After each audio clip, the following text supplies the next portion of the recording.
Magandang araw. Babasahin ko sa inyo ang kwentong Pedrong Walang Takot. Muling isinalaysay ni Christine S. Billen at iginuhit ni Martin D. Malabanan. Makinig na mabuti. Dati, ikaw lagi ang nais kong makita. Ngunit ngayon ay pinagsasawaan ko na ang iyong mukha. Sabi ni Sindo kay Tona.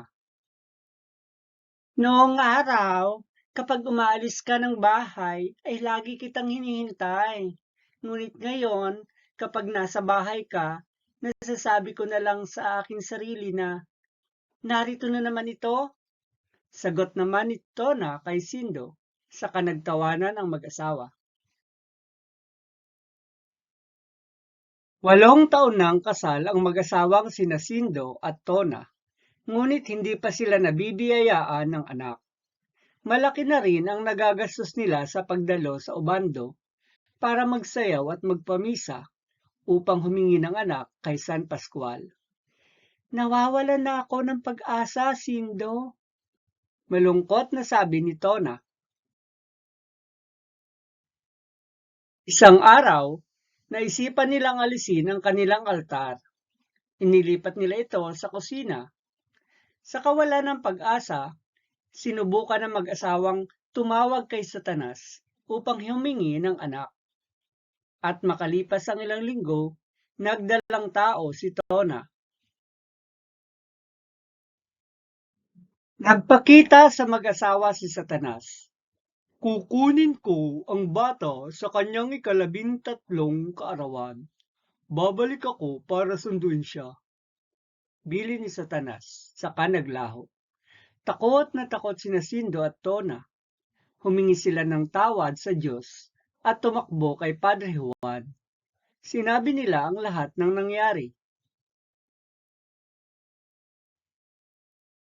Kasalanan nga na mawalan kayo ng sampalataya sa Diyos.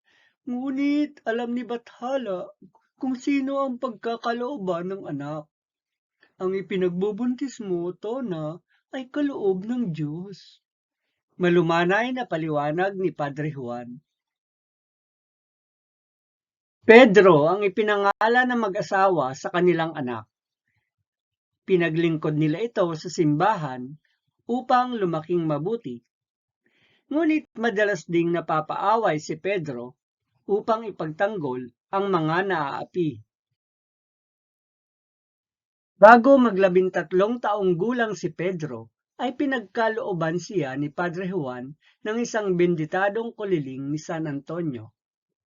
Kapag lumitaw ang demonyo, ay patunugin mo ang kuliling, sabi ni Padre Juan kay Pedro. Makuha kaya ni Satanas si Pedro? Nang sumapit ang 13 kaarawan ni Pedro, nagpakita sa kanya si Satanas. Hindi man lang sinagian ng takot si Pedro. Pinatunog niya ang benditadong kuliling. Halos mahimatay si Satanas sa pagkabingi at takot. Naglaho ito at hindi na nagbalik kailanman. Makalipas ang ilang taon, lumaking makisig na binata si Pedro at wala pa ring kinatatakutan kahit na sino. Nagpaalam naman noon sa kanila si Pedro sapagkat lilipat siya sa isang simbahan sa Bulacan. Napagkasunduan ni Sindo at Tona na si Pedro ay sa pari na manirahan upang magabayang mabuti.